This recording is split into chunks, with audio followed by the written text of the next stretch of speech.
After years of silence, after the cameras stopped rolling and the internet moved on to its next obsession, something unexpected happened. Amber Heard spoke again. Not in a courtroom, not in a headline-grabbing interview, but quietly at Sundance. And what she said was enough to pull the entire story back into the spotlight. For a long time, her name felt frozen in one moment. The trial, the clips, the endless debates that refused to disappear. Then, almost overnight, she vanished from public conversation. No sit-downs, no viral statements, no attempts to reclaim the narrative, just silence. So when she finally broke that silence, people didn't just listen, they leaned in.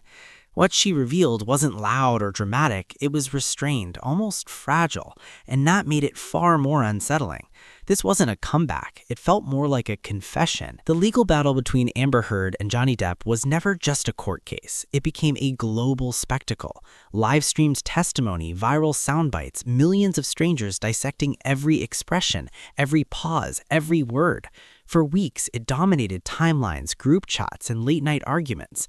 And when it ended, something unusual happened. One side slowly returned to public life while the other went quiet. That silence lasted years. Fans noticed, critics noticed, but Heard never really explained it.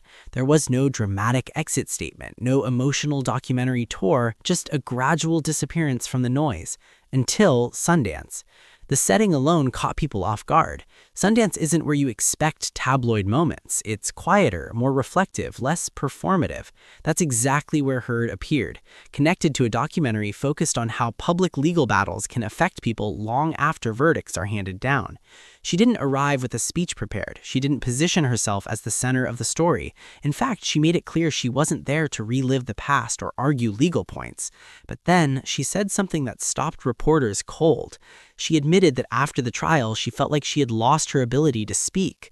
Not physically, but emotionally. She said she didn't want to use her voice anymore. That single sentence reignited everything. It wasn't a denial, it wasn't an accusation, and it wasn't a defense. It was exhaustion. People online immediately latched onto the phrase. Some read it as heartbreak, others saw it as strategy, and some believed it was an attempt to quietly reshape the narrative. But what made it powerful was what it didn't include. There were no details, no new claims, no revisiting testimony, just the admission that being heard came at too high a cost. And that raised a deeper question. If she didn't want to speak anymore, why speak now? According to Heard, the documentary wasn't about her personal story. She emphasized that repeatedly. She framed her appearance as support for a larger conversation about how public opinion, defamation cases, and media cycles can permanently reshape lives. But even while trying to step back, the spotlight found her anyway. Because when someone stays silent for years, even a few words feel loud. What stood out most wasn't what she said, but what she carefully avoided. She didn't name names, she didn't revisit accusations, she didn't challenge the verdict, and she didn't invite debate. That restraint felt intentional, and for many viewers, it made her words feel final. Online reactions followed instantly, and they were deeply divided. Some fans interpreted her comments as lingering emotional damage. Others believed she was testing the waters for a quiet return to public life. And there were those who speculated this might be the beginning of something more, a slow and controlled re-entry. To be clear, there's no confirmation of a comeback, no announced interviews, no upcoming projects tied to this moment. But the speculation exists because the silence before it was so complete. When someone says nothing for years, even a whisper becomes a headline. What made this moment different from past coverage was its tone. There was no attempt to win people over, no emotional appeal, no dramatic framing. It felt almost resigned, as if the story had already taken everything it was going to take. And that's where the larger conversation comes in. High-profile trials don't end when the verdict is read. The internet doesn't move on cleanly.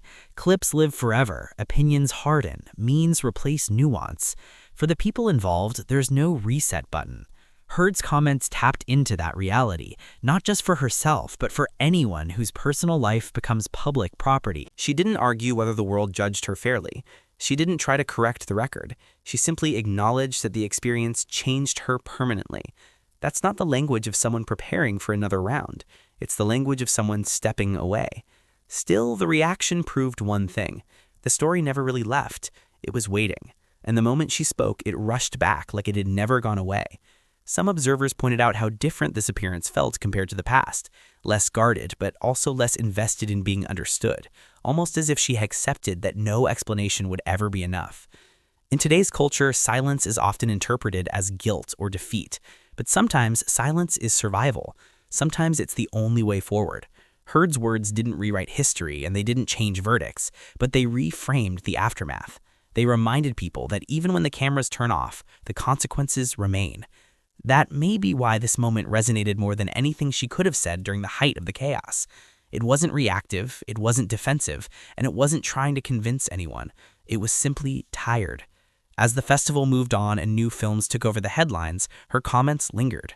Not because they were explosive, but because they felt real in a way spectacle rarely allows. Whether this marks the end of her public commentary on the trial or just a rare exception remains unknown. She offered no hints of what comes next, and maybe that was the point. In a world that demanded explanations, she chose boundaries instead. And after everything, the noise, the verdicts, the endless debates, the most powerful thing she did wasn't speaking louder. It was choosing when to stop talking. Sometimes that silence says more than any testimony ever could.